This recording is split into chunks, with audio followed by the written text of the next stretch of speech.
오송 지하차도 참사와 관련해 검찰이 충북도청과 도경찰청 등 정부기관 10여 곳을 전격 압수수색했습니다.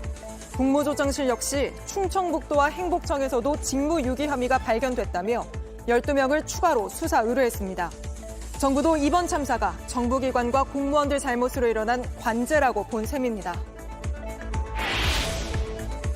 고 최수근 상병이 속한 해병대 부대가 실종자 수색에 장병들을 투입하기 전날 공지한 내용을 JTBC가 입수했습니다.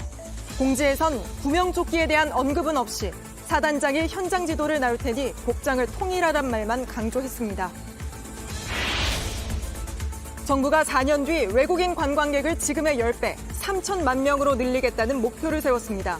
그런데 외국인 관광객과 동행 취재해보니 여전히 택시 미터기를 끄고 바가지를 씌웠고 길 찾기 역시 어려웠습니다. It's like all in Korean. I can't even get inside.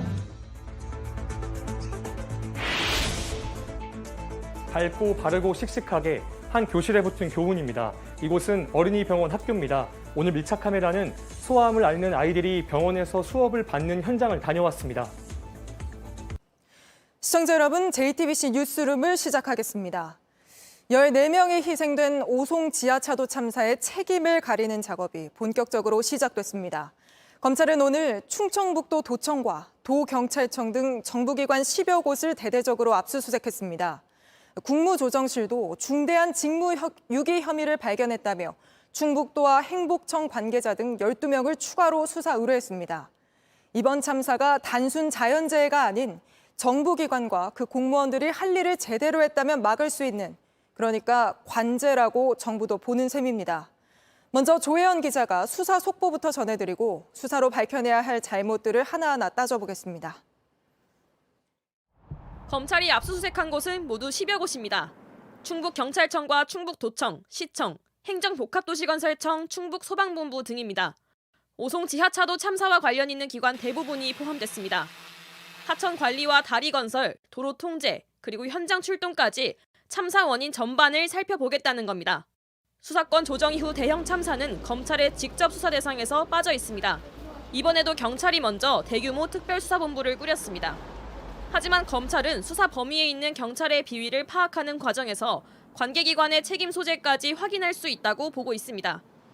실제로 국무조정실은 오늘 충북도청과 행복청 직원 등 12명의 직무유기 의혹을 경찰이 아닌 검찰에 추가로 수사 의뢰했습니다. 검찰은 앞서 배용원 청주지검장을 본부장으로 검사 17명을 파견해 수사본부를 구성했습니다.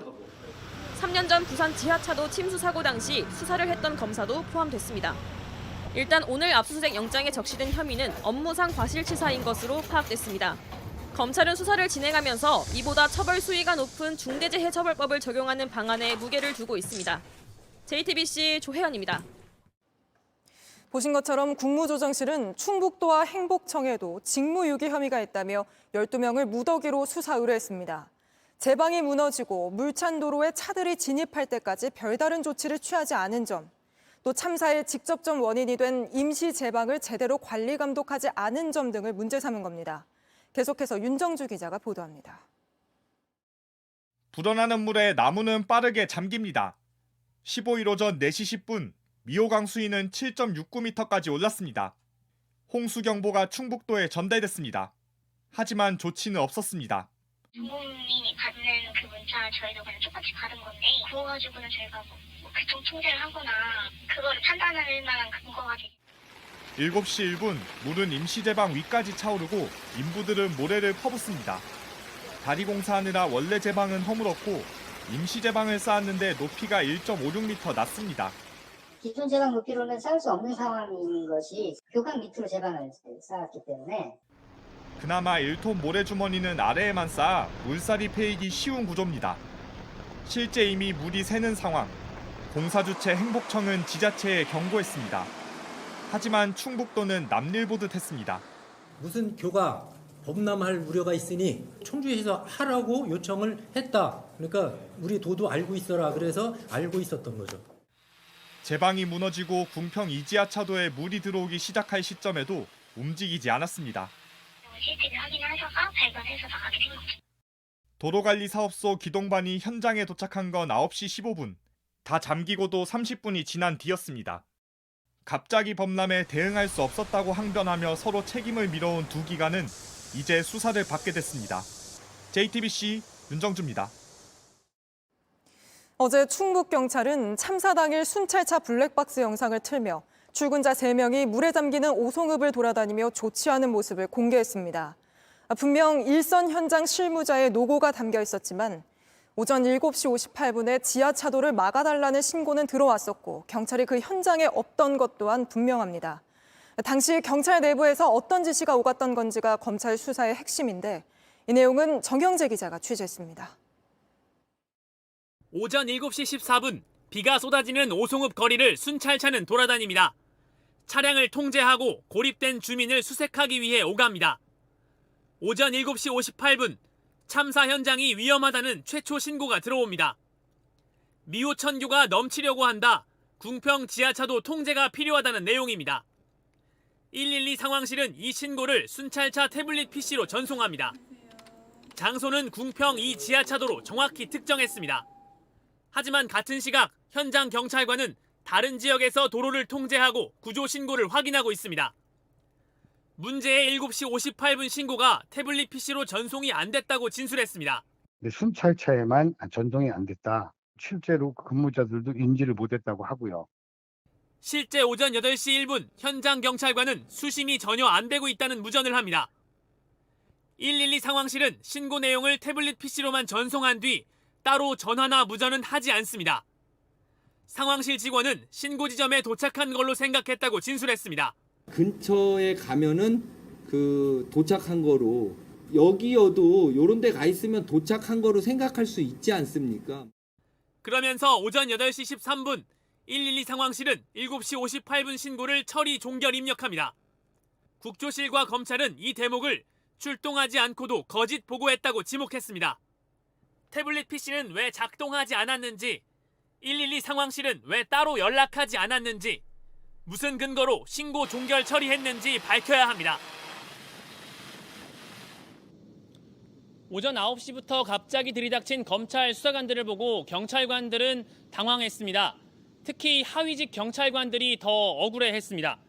참사 당일 오송 파출소에 근무하는 직원은 3명이었고 오전 신고만 106건에 달합니다.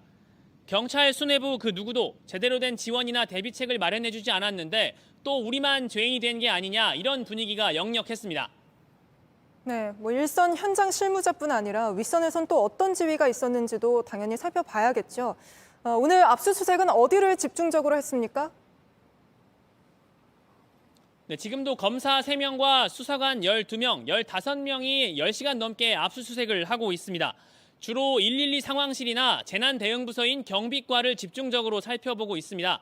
앞서 전해드린 오전 7시 58분 신고를 누가 처리 종결했는가, 집중호우가 예비돼 있는데 그 대비책을 제대로 마련했는가 이런 부분을 집중적으로 살피고 있는 겁니다. 네, 그런데 정영재 기자, 오늘 압수수색 과정에서 검찰과 경찰 사이 충돌도 있었다고요? 네, 검사가 112 상황실장의 휴대전화를 확보하는 과정에서 충돌이 있었습니다. 고성이 오가자 경찰이 체증 카메라를 사무실로 들여보냈습니다. 그러자 검찰 측이 이렇게 나오면 다시 이 관련자들을 검찰청으로 불러 조사하겠다면서 다시 언성을 높였는데요. 이례적인 충돌이 일어난 겁니다. 주어진 여건에서는 최선을 다했다는 경찰과 해야 할 일을 제대로 하지 않았다는 수사기관이 강하게 맞부딪히고 있는 겁니다. 네, 알겠습니다. 압수수색 현장에서 정영재 기자가 전해드렸습니다. 실종자 2명이 여전히 매몰돼 있는 경북 예천에서도 산사태가 관제였다는 주장이 나왔습니다. 환경단체가 한국 수력원자력이 발전소를 만드느라 산에 낸 길이 문제였다고 한 겁니다. 반면 한수원은 대비가 잘 되어 있었다고 하면서 강하게 반발하고 있는데 이 소식은 윤두열 기자가 취재했습니다. 창고가 폭삭 내려앉았습니다. 그 옆으로 산비탈은 도려낸 듯 깊게 패여 있습니다. 원래 이곳엔 사람이 살던 컨테이너가 있었는데 지금은 흔적도 없습니다. 이 주민을 포함해 이 마을에서만 2명이 숨졌습니다. 흙과 돌이 쏟아진 흔적을 그대로 거슬러 오르면 통째로 무너져 내린 도로가 나옵니다. 한수원이 양수발전소를 만들며 낸 길입니다. 일부 환경단체는 이 길이 빗물을 막고 가둬 산사태가 났다고 주장합니다. 도로 옆 배수구 관리가 잘 안 됐다는 증언도 나왔습니다. 막혀 있다니까요. 낙엽이 차 있다니까. 평소에 자주 올라가 보셨어요? 예. 경북도가 만든 자료에도 인재라고 적혀 있습니다. 한수원은 반박했습니다. 산속에 묻어놓은 배수관은 잘 작동했고 충분히 대비했다는 겁니다. 2명이 숨진 진평리 산사태 시작점에도 임도가 있습니다. 맞은편 마을은 벌목한 곳에서 시작됐습니다. 오늘 산사태 원인과 대책을 분석하기 위해 경북도청에 모인 전문가들이 주목한 대목입니다. 산지에 전용했던 이런 그 인공 구조물에 있어서 우리가 이런 면에서 관리가 좀 미흡하지 않았나, 산사태로 유발하는 원인이 되지 않았나. 산지 개발이 일단 문제로 지목된 가운데 산림청도 산림과 토목, 지질 등의 전문가를 파견해 원인을 찾고 있습니다. JTBC 윤두열입니다. 책임을 가려야 할 곳은 또 있습니다. 거센 물살에도 병사들에게 맨몸 수색을 시켜 곧 최수근 상병을 숨지게 한 해병대입니다. 저희가 취재해보니 당시 부대에 사단장이 현장 지도를 나와 복장 점검을 한다며 지침이 내려간 걸로 확인됐습니다. 그런데 그 지침이라는 게 빨간색 해병대 체육복을 입혀라, 다른 옷은 안 된다, 뭐 이런 수준이고 정작 생명을 지켜줄 구명조끼나 다른 안전장비에 대한 지시는 단 한 줄도 없었습니다. 김재현 기자입니다. 고 최수근 상병이 소속됐던 해병대 1사단이 병사들을 경북 예천에 투입하기 전날 공지한 내용입니다. 수해를 입은 예천에서 실종자 수색 활동을 한다며 구체적으로 한천과 석관천 물가 위주라고 적었습니다. 수색 작업을 할 거란 점을 미리 알았던 겁니다. 그런데 부대 측은 병사들에게 복장 통일만 강조했습니다. 사단장님 강조 사항이라며 하의로는 전투복, 상의로는 적색 해병대 체육복을 입도록 했습니다. 무엇보다 사단장이 현장 지도를 나와 복장을 점검한다는 예고도 했습니다. 복장 규정까지 세세하게 지침을 내렸지만 정작 구명조끼 등 안전에 필요한 장비를 준비하는 데 소홀했던 게 아니냐는 지적이 나옵니다. 해병대 측은 구명조끼 착용에 관한 구체적인 규정이 없었다고 했습니다. 수변 지역에서의 실종자 수색 작전간 구명조끼 착용 등 대민 지원 형태별 구체적인 매뉴얼은 없습니다. 사고 이후 주말 동안 외출 외박 등이 통제돼 부대 안에서 입단속을 하는 게 아니냐는 의혹도 나왔습니다. 웬만하면은 날 저녁에는 문자로 연락을 주고받는 편인데 이 사고 이후로는 지금 조금 조용한 편입니다. 연락이 많이 떠갑니다. 하지만 해병대는 휴가나 외출 외박을 전면 통제한 사실이 없다고 해명했습니다. JTBC 김재현입니다. 책임 공방이 오가고 복구 작업이 이어지는 주말 사이에도 비는 계속 내렸습니다. 호남, 경남, 강원 지역 곳곳이 물에 잠기고 무너졌습니다. 피해가 계속 쌓이고 있는 현장을 조승현 기자가 둘러봤습니다. 강한 빗소리가 귀를 때리고 도로는 성인 허리 높이만큼 물이 찼습니다. 맨홀에선 계속해서 물이 솟아오릅니다. 주유소는 통째로 잠겼습니다. 계속 올라오고 있잖아요. 물이 저기서 미치겠어요. 서해안과 호남 지방에 밤사이 또 큰 비가 내렸습니다.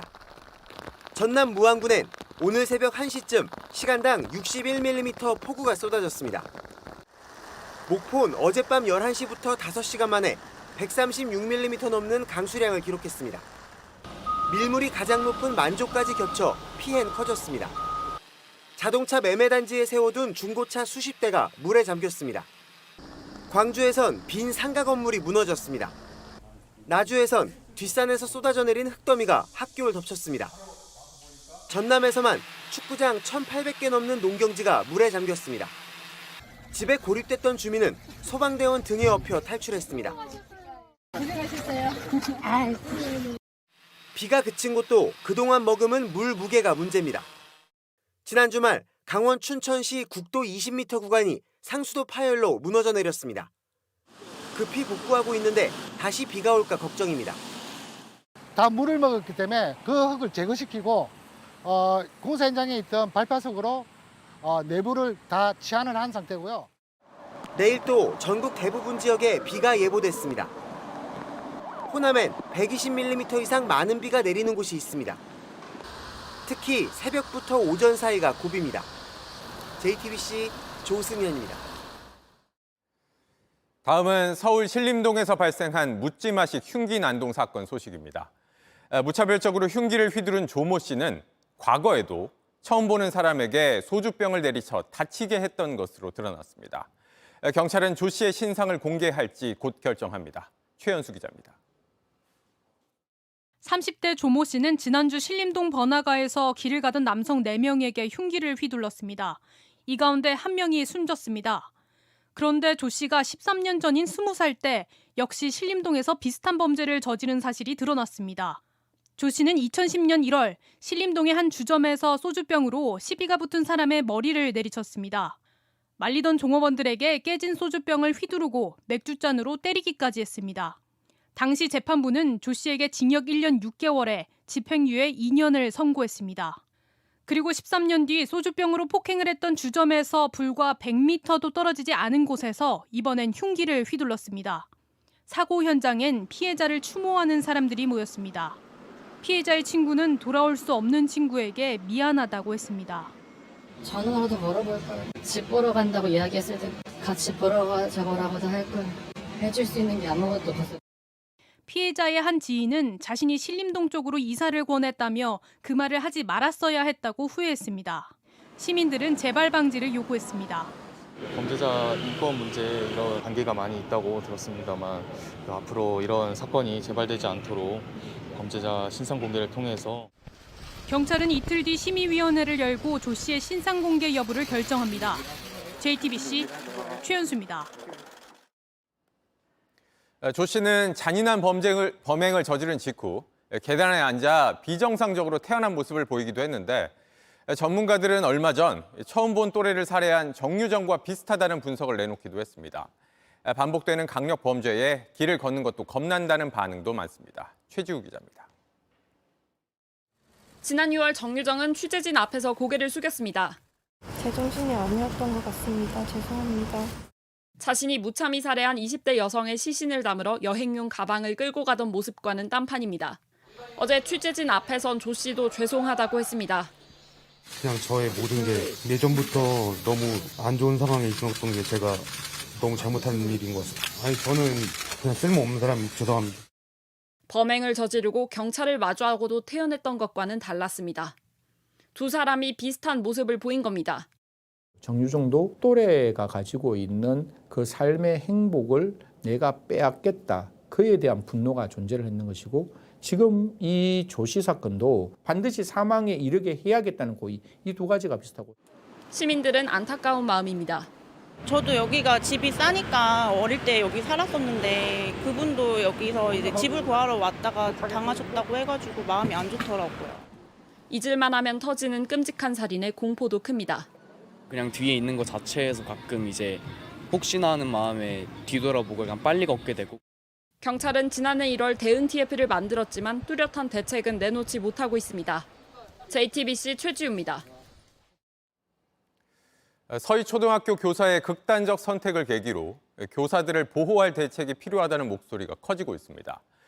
교육부는 학생 생활지도 기준을 새로 만들고 교사들이 악성 민원을 직접 상대하지 않도록 하는 등의 여러 대책을 내놨는데 논란이 있는 것도 있습니다. 먼저 성화선 기자입니다.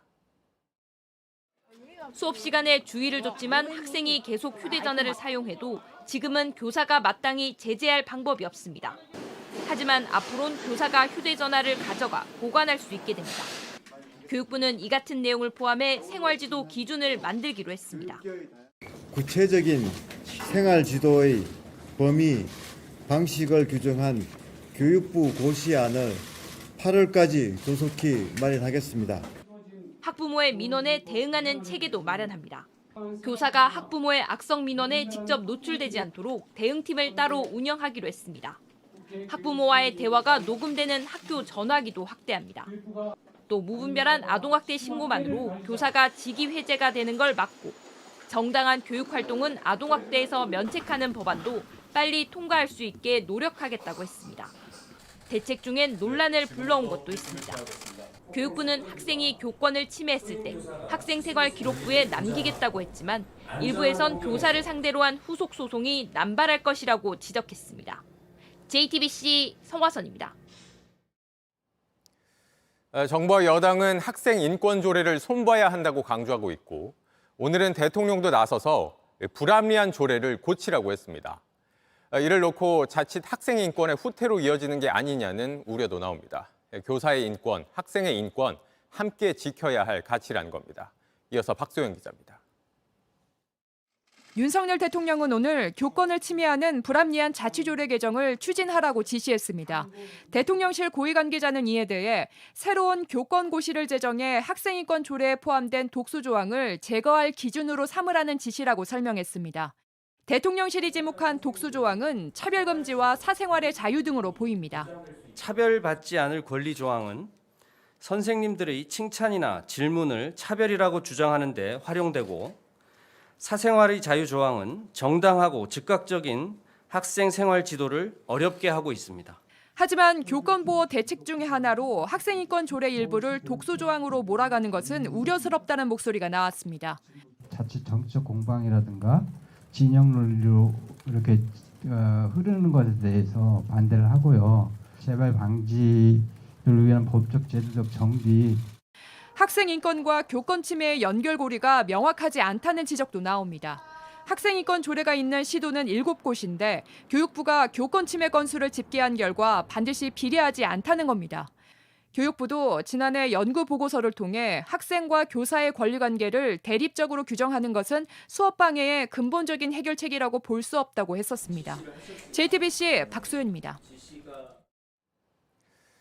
이런 가운데 지난달 부산의 한 초등학교에서도 3학년 학생이 수업 시간에 교사를 폭행하는 사건이 벌어졌습니다. 전치 3주를 진단받았는데 맞은 교사는 교권보호위원회도 신청하지 못했습니다. 조보경 기자가 보도합니다. 부산 북구의 한 초등학교입니다. 지난달 교사 A씨는 3학년 학생에게 폭행을 당했습니다. 수업 시간에 떠들어 조용히 하라고 했더니 갑자기 다가와서 얼굴을 때리고 몸을 발로 찼다는 겁니다. 폭력적인 행위를 하는 부분에 있어서 선생님께서 제지를 하셨는데요. 선생님을 부딪히면서 이제 갈비뼈 쪽에 이제 금이 가게 되었습니다. A씨는 가슴뼈 등을 다쳐 전치 3주 진단을 받고 병가를 냈습니다. A씨는 매일 밤 악몽을 꾸고 상황을 본 다른 아이들의 고통까지 생각난다면서 학교로 돌아갈 수 있을지 모르겠다고 했습니다. 상황이 이런데도 해당 교사는 한 달 넘게 교권보호위원회를 신청하지 못했습니다. 교보위를 열었을 때 학부모가 교사를 아동학대로 신고를, 그런 보복성 아동학대 신고를 하는 경우들이 있거든요. 그런 것들이 염려되셔서 고민을 하셨는데 결국 교보위는 안 여셨어요. 교권보호위원회가 유명무실하다는 지적은 이전부터 나왔습니다. 현재 교보위는 피해 교사의 요청으로만 열리기는 어려운 구조인데다 학부모를 강제로 참석하게 할 수도 없습니다. 이에 교육청은 피해를 입은 교사가 직접 교권보호위원회를 열 수 있도록 하겠다고 했습니다. JTBC 조보경입니다. 일선 교사들은 그동안 알려지지 않았을 뿐 약성 민원이나 괴롭힘에 시달려도 말하기 어려운 상황이 많았다고 말합니다. 학생이 교사의 사물함을 몰래 뒤지고 학부모가 폭언을 해도 문제를 제기하기 어렵다는 겁니다. 정인아 기자입니다. 한 초등학교 교사는 지난해 자신의 개인 사물함을 몰래 열어보려던 학생을 붙잡았습니다. 남의 물건에 손을 대면 안 된다고 타이르고 학부모에겐 자초지종을 설명했습니다. 하지만 학부모는 역정을 냈습니다. 이 아이가 지적 호기심이 너무 많고 과학적 탐구심이 많아서 학생이 수업 중 욕을 해도 할 수 있는 건 없었습니다. 중국어로 밥 먹었어? 이런 것들을 욕처럼 들리는 거를 갑자기 확 얘기를 한다거나, 만약에 그 아이 이름을 부르면 우리 아이가 모욕감을 느껴서 아동학대이고. 얼마 전 학부모 민원 스트레스로 정신과 치료가 필요하다는 진단을 받은 교사도 있습니다. 실제로 지난 한 학기 동안 학부모 한 명에게 30건이 넘는 민원 전화를 받았습니다. 아이 자리를 무작위로 바꿨다는 이유였습니다. 선생님도 한번 참카톡에서 계속 수업해보세요. 자리 바꾸는 걸로도 한번 몇 번 했었고. 교사 커뮤니티엔 서희초등학교 교사 사망 사건 이후 1000건이 넘는 피해 사례가 올라왔습니다. 증빙 서류를 보내달라고 했더니 말꼬리 잡고 시건방 떨지 말라는 답이 돌아왔습니다. 학교 지도하는 모습이 마음에 들지 않는다며 CCTV를 돌려보며 스스로 보라는 요구도 있었습니다. 오늘은 또 다른 교사의 죽음도 알려졌습니다. 교권 보호를 주제로 한 서울시 교육청 기자회견에서 조희영 교육감이 발표를 할 때 숨진 교사의 부모가 발언을 한 겁니다. 가해 학생의 한 부모가 지속적으로 이렇게 옷을 벗기겠다, 다시는 교단에 못 세우겠다, 콩밥을 먹이겠다. 교육부가 교사 보호 매뉴얼을 만들겠다고 했지만 현장에서 얼마나 통할지는 지켜봐야 합니다. JTBC 정인아입니다. 서울 양평고속도로 소식입니다. 특혜 의혹이 사그라들지 않자 원희룡 장관이 관련 자료를 모두 공개했습니다. 그런데 저희가 그 자료들 분석해보니 국토부가 그동안 작성하지 않았다고 주장했던 보고서도 포함되어 있었습니다. 거짓 해명한 거 아니냐는 의혹이 오히려 나오는데 먼저 최윤경 기자가 분석했습니다. 국토교통부는 서울 양평간 고속도로와 관련해 55건의 자료를 공개했습니다. 2017년부터 작성된 자료를 모두 공개해 국민의 판단을 받겠다는 겁니다. 그런데 국토부가 공개한 자료를 보니 만든 적 없다고 했던 문서가 포함돼 있었습니다. 국토부는 지난 13일 기자간담회에서 중간 보고서를 공개해달라는 요구에 아직 보고서가 만들어지는 단계는 아니라고 했습니다. 하지만 실제로는 지난해 11월 중간 보고서가 작성돼 거짓 해명을 한 게 아니냐는 의혹이 제기됐습니다. 국토교통부 관계자는 통상 사업이 진행되는 과정에선 중간 보고 내용을 공개하지 않는다고만 했습니다. 중간 보고서에는 강상면을 중점으로 하는 안이 최저간이라는 이름으로 등장합니다. 예비 타당성 조사를 통과한 기존 안을 예타안으로, 강상면 안을 최저간으로 표현해 비교를 했습니다. 강상면 안은 총 사업비가 2조 590억 원으로 기존 안보다 3천억 원 더 늘어나는 걸로 나오지만 국토부는 물가 상승률이 반영됐다고 주장합니다. 140억 부분에 대해서는 종점부에 대한 얘기고요. 그러니까 조정되는 부분에 대한 차액을 얘기하는 겁니다. 국토부의 자료 공개에도 의문은 계속 이어지고 있습니다.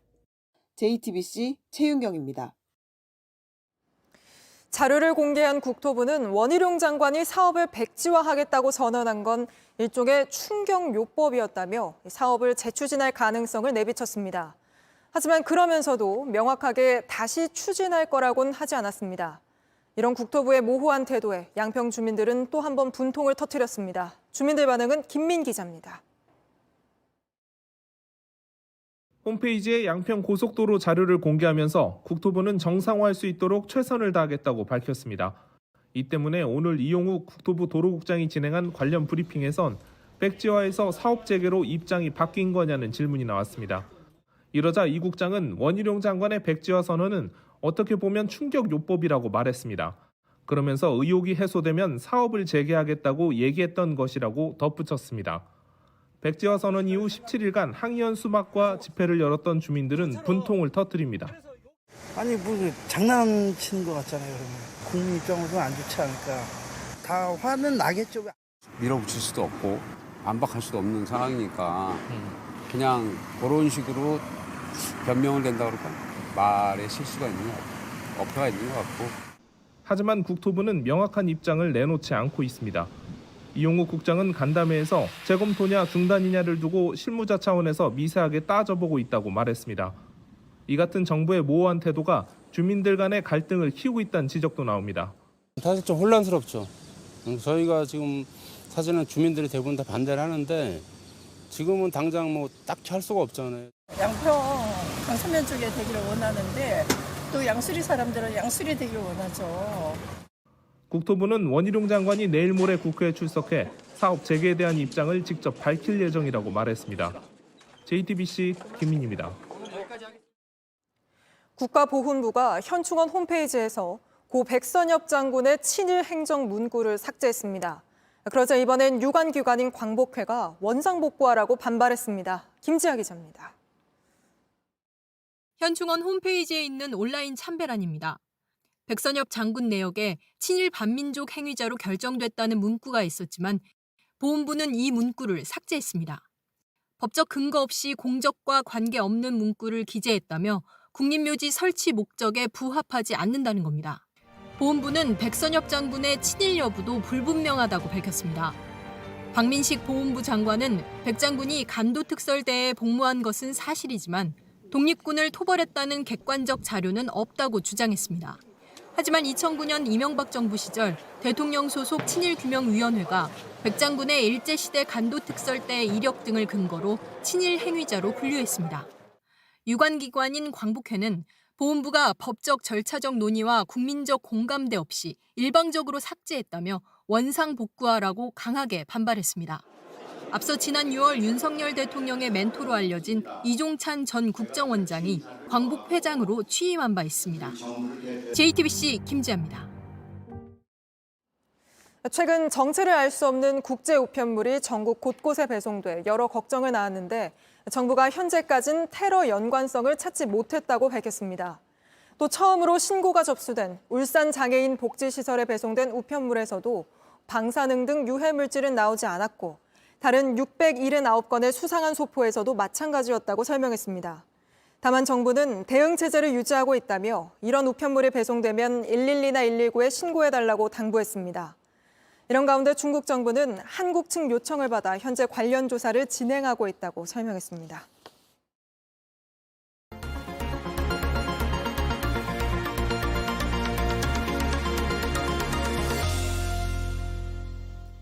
소아암을 앓고 있는 아이들은 암과 싸우느라 또래와 어울리는 것도 무언가를 배우는 것도 포기해야 합니다. 이런 아이들을 위해 일부 병원에서 병원 학교를 운영하고 있습니다. 아이들로선 난생 처음 과학 실험도 하고 또 춤도 춰보는 소중한 곳인데 전국에 딱 36곳밖에 없습니다. 소아암 환자 수가 3만여 명으로 추정되는 것과 비교하면 턱없이 부족한 건데 밀착 카메라 이상엽 기자가 다녀왔습니다. 선생님이 손을 내밉니다. 아이는 잡을지 말지 고민합니다. 결국 천천히 마주잡습니다. 손뼉을 치고 한 발로 뛰어봅니다. 오늘은 무용을 배우는 날입니다. 아이 몸엔 줄이 달렸습니다. 8살 이나는 소아암을 앓고 있습니다. 학교에 가고 싶어도 그럴 수 없습니다. 이건 가고 싶은 데를 그린 거예요. 이나가 가고 싶은 곳이에요? 네. 가서 뭘 많이 하고 싶어요, 놀이터에서? 물놀이. 11살 재승이는 과학을 좋아합니다. 오늘 수업은 어땠어요? 신기하고 재밌었어요. 친구들도 보고 선생님들도 봐서 학교 느낌이 나서 좋아요. 병원 안에 있는 어린이 학교입니다. 소아암을 앓고 있는 아이들에겐 소중한 곳입니다. 배선실이라고 적힌 곳을 들어가 보니 냉장고와 전자레인지가 있습니다. 병동 옆에서 밥을 차리는 곳이었는데 배선실을 반으로 나눠 교실을 만든 겁니다. 교육부는 여기서 아이들이 1시간 수업을 받으면 하루 수업을 받은 걸로 인정합니다. 병원은 교사 자격증이 있는 직원에게 수업을 맡기고 교육부에 보고합니다. 5살 유한이는 만들기를 잘합니다. 애가 되게 존경스럽게 있어요. 너무나 잘 버티고 있어요. 잘하고 있어? 그치? 선생님이 장난감을 들고 병동에 갑니다. 3살 시우는 태어날 때부터 아팠습니다. 너무 오랫동안 누워있던 아이라 보니까 천장에 형광등 불빛이 친구였던 아이였거든요. 책도 읽어주시고 와서 얘기도 많이 해주시고 10살 규리는 초등학교 3학년이 돼서야 학교에 처음 갔습니다. 적응을 잘하고 있습니다. 1, 2학년 때 병원에서 수업을 잘 받고 수업 일수도 모두 인정받았습니다. 어린이 병원 학교는 전국에 36곳 있습니다. 매년 500여 명의 아이들이 다닙니다. 하지만 국내 소아암 환자는 3만여 명으로 추정됩니다. 꼭 필요하지만 아직은 많이 부족한 겁니다. 학교에 다니는 아이들의 성장과 발달은 전혀 다릅니다. 치료를 받는 과정에서 아이의 발달과 성장에 맞는 교육이 어떻게 이루어져야 되는지에 대한 계획이 처음부터 세워져야 됩니다. 한 아이를 키우려면 온 마을이 필요하다는 말이 있습니다. 병원도 학교도 가지 못하고 아직도 어디선가 아파하고 있을 아이들을 위해 이제 어른들이 나서야 할 때입니다. 밀착 카메라 이상엽입니다. 다음은 저희가 주목한 이슈를 설명드립니다. 달라진 명동 모습입니다. K-팝 한국 문화 즐기고 싶다면서 미국, 유럽, 아시아 다양한 나라에서 관광 옵니다. 코로나로 모두가 힘들었지만 특히 힘들었던 게 관광업계죠. 1,700만 명이 넘던 외국인 관광객이 재작년 100만 명을 못 채울 정도로 급감했습니다. 올해는 하늘길도 열렸겠다. 본격적으로 관광 살려보자. 정부가 4년 안에 관광객 3천만 명 시대 열겠다고 야심찬 목표를 내걸었습니다. 그런데 이게 되려면 한 번 왔던 외국인들이 한국 정말 좋더라 이러면서 2번, 3번 와야겠죠. 하지만 한국의 재방문율 50% 수준으로 관광 대국들에 한참 못 미칩니다. 왜 그럴까? 저희가 한국 도우기 주저하게 만드는 불편한 점들 뭔지 현장 취재했습니다. 먼저 정희용 기자입니다. 미국인 브린과 디아고는 산낙지를 먹으러 간 광장시장에서 한참을 헤매야 했습니다. 한 가게에서 메뉴판을 내밀었지만 번역이 잘못돼 있었습니다. Is this live octopus? No, it's just grilled octopus. 지방을 여행하는 건 더 쉽지 않습니다. 두 사람은 부산을 가보려다가 포기했습니다. 고속버스 예매를 할 수 없었기 때문입니다. It's like all in Korean. I can't even get inside. 브린과 디아고가 지나가다 만난 다른 관광객은 길 찾는 게 어렵다고 토로했습니다. Now I also download Google Map, Apple Map, Naver app, and Kakao. I am testing out to see which one works better, you know, because when I was in Japan, I used Google. No problem. I was able to go everywhere. 구글 지도는 우리나라 사람들도 해외여행 때 많이 쓰지만 정작 한국에선 도보와 자동차로 길 찾기를 할 수 없습니다. 군사보안을 이유로 기능이 제한돼 있기 때문입니다. 네이버 지도 영문판을 켰지만 불편한 점이 있었습니다.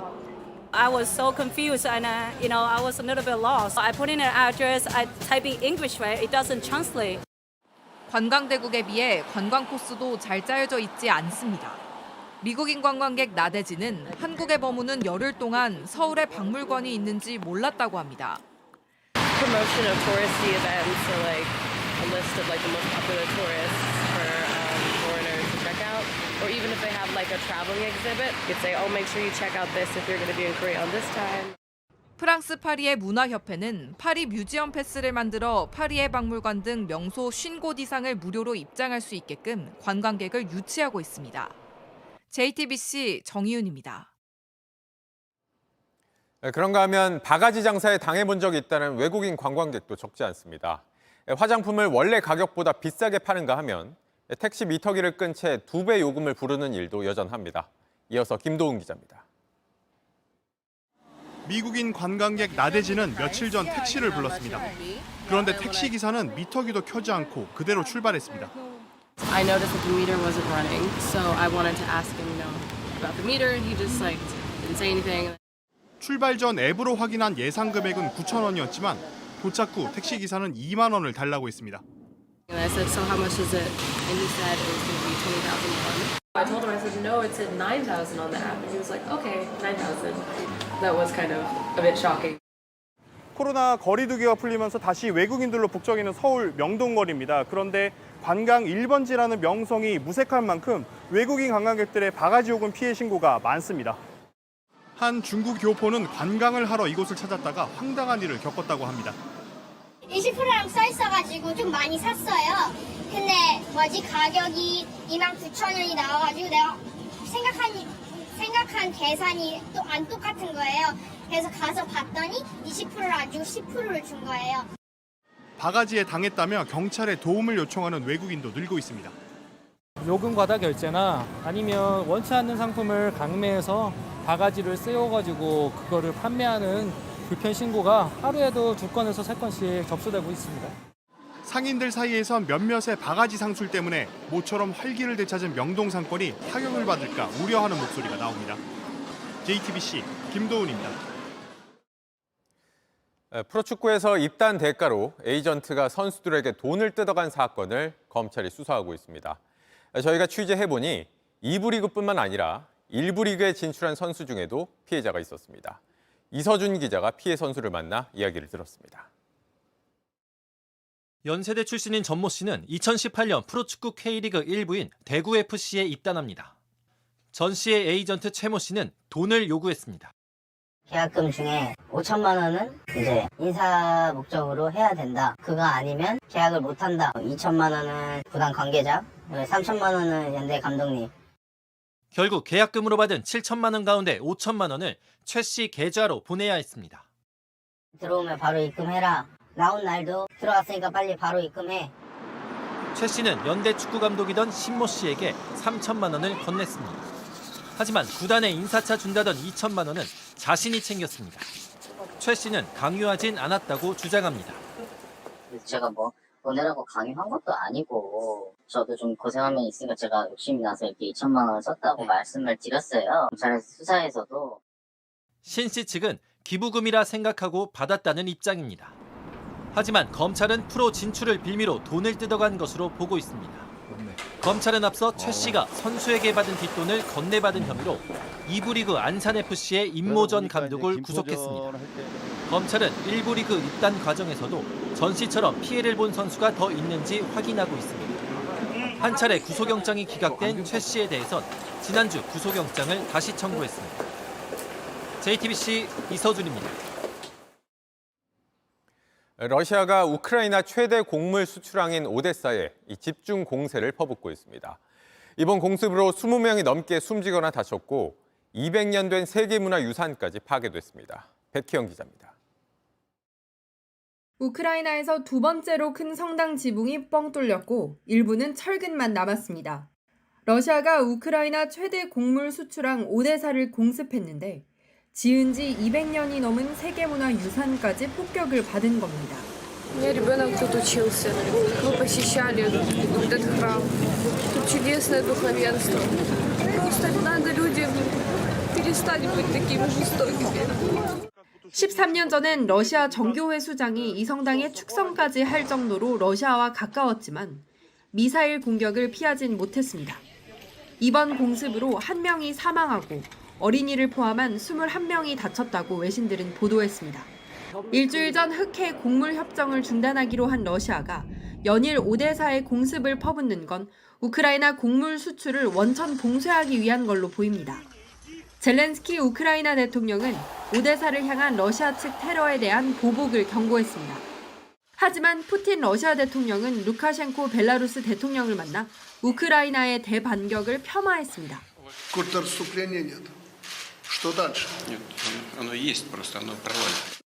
오데사를 겨냥한 러시아의 집중 공격이 이어지자 국제 곡물가는 치솟고 있습니다. 지난 20일엔 밀 선물 가격이 9% 가까이 올라 전쟁 시작 이후 최대 폭으로 폭등했습니다. JTBC 백희연입니다. 이번엔 문학의 소식 전해드립니다. 온몸이 마비되는 장애 탓에 펜 대신 엄지손가락으로 태블릿 PC에 글을 써온 작가가 일본 최고 문학상을 탔습니다. 작가는 왜 이제서야 처음 중증 장애인이 상을 탈 수 있었는지 생각해 봐달라고 했습니다. 정수아 기자입니다. 요즘 일본에선 서점마다 이 책이 화제입니다. 文学として転換というか一つのフェーズに入ったのかなとは思いますけども 일본 최고의 문학상 아쿠타가와상을 탄 소설 제목은 펀치백. 척추장애인을 낮잡아 부르는 꼽추라는 뜻입니다. 척추가 휜 주인공이 겪는 차별은 작가의 실제 경험에서 나왔습니다. 작가는 선천성 질환으로 10살 때부터 몸을 움직이지 못했습니다. 연필을 쥘 수 없어 누운 채로 양손에 아이패드를 잡고 엄지손가락으로 소설을 완성했습니다. 全然目指してはその20年の中では目指してはいなかったので驚いています。 뇌졸중으로 온몸이 마비되자 왼쪽 눈꺼풀을 깜빡여 써낸 프랑스 작가의 숲이 잠수종과 나비를 떠올리게 합니다. 평생 생계를 위해 소설을 쓰다 처음 쓴 순수 문학 작품으로 단숨에 정상에 올랐습니다. 말을 할 때면 목에 난 인공호흡기 구멍을 눌러야 했지만 수상 소감은 위트가 가득했습니다. この場所は日本語でよく予習していました。 그리곤 뼈 있는 한마디로 물음을 던졌습니다. どうしてそれは2023年にもなって初めてなのか、それをみんなに考えてもらいたいと思っております。 JTBC 정수아입니다. 오늘 모바일 디이슈는 중국에서 발생한 사고 소식 전해드립니다. 중학교 체육관 지붕이 무너지면서 11명이 숨지는 일이 발생했습니다. 지붕에 불법으로 건축 자재들을 쌓아도 벌어진 인재였습니다. 영상 보시죠.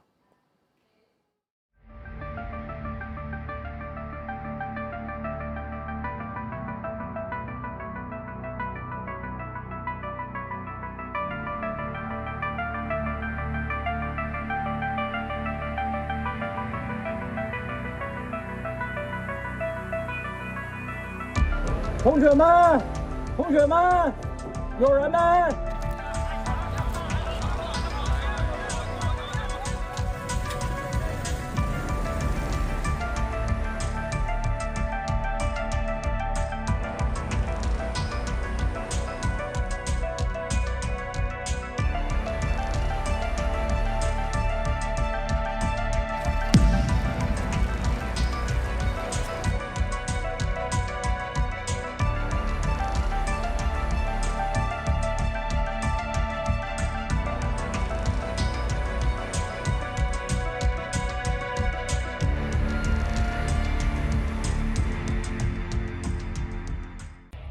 스포츠 뉴스입니다. 발목을 다쳐서 기권할까 고민했던 선수가 역전극을 보여줬습니다.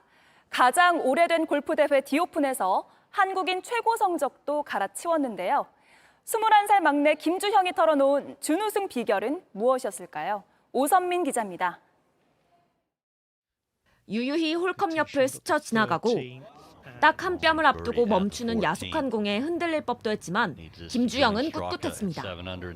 쏟아지는 빗물에 모자를 거꾸로 쓰고 나선 9번 홀. 200m가 넘는 거리에서 정교한 아이언샷으로 핀 가까이 공을 붙이자 환호가 터졌습니다. 1라운드 공동 89위에서 준우승을 확정짓기까지 벙커가 질비한 코스와 궂은 날씨보다 김주영을 괴롭힌 건 따로 있었습니다. half a yard of width of mud, and my foot got caught and it slipped and it popped. So yeah, look, it's a grade 1 tear. And 기권까지 고민했지만 포기하지 않았고 오히려 성적이 더 잘 나왔다는 여유를 보이며 뒷심을 발휘했습니다. you know, when you're playing well, the adrenaline kind of hits and make sure you're kind of in it. So it was kind of nice to almost kind of forget about it a little bit because. 그렇게 16년 전 최경주가 기록한 8위를 뛰어넘어 디오픈에서 역대 한국 선수 최고 성적을 갈아치웠습니다. So I'll get home and I'll be on the tractor mowing grass into next week. I'll be very excited about that. 사냥이 취미라며 소탈한 소감을 밝힌 우승자 함원.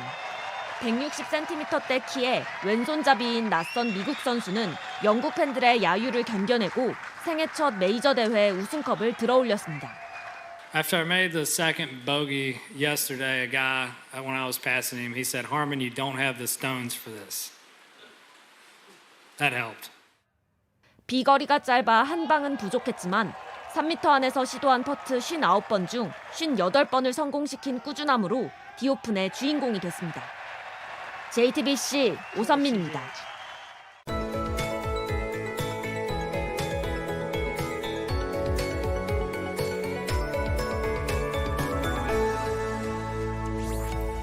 오늘 중부지방은 소강 상태를 보였지만 경남 지역은 호우주의보까지 내려지며 많은 비가 집중됐습니다. 오늘 밤 다시 정체전선이 북상하면서 내일은 전국에 비가 내리겠습니다. 내일까지 경기 남부와 충청 남부에 80mm 이상, 호우 예비특보가 내려진 호남 지역은 100mm 이상이 예상되고요. 전남은 120mm를 넘어설 수도 있겠습니다. 비가 집중될 때는 시간당 30mm 안팎으로 세차게 쏟아지겠습니다. 호남은 새벽부터 오전 사이 시간당 50mm에 달하는 강한 빗줄기도 예상됩니다. 모레까지 전국의 하늘 표정은 매우 어둡겠고요. 내일 아침 중부와 경북 북부 내륙은 짙은 안개로 인해서 시야가 매우 답답하겠습니다. 내일 서울과 대구의 아침 기온 25도, 강릉, 제주 26도로 곳곳에서 밤사이 열대야 현상이 나타날 수 있겠습니다. 한낮에는 서울, 광주 30도, 대구 31도, 강릉 32도로 내일 비가 그치는 남부지방은 낮 기온이 크게 오르겠습니다. 내일 남부지방은 비가 그쳐도 중부지방은 모레 오전까지 이어지겠고요. 모레 오후에는 전국 대부분 지역에 갑작스러운 소나기도 쏟아지겠습니다. 날씨였습니다. 뉴스룸 저희가 준비한 소식은 여기까지입니다. 네, 시청해주신 여러분 고맙습니다.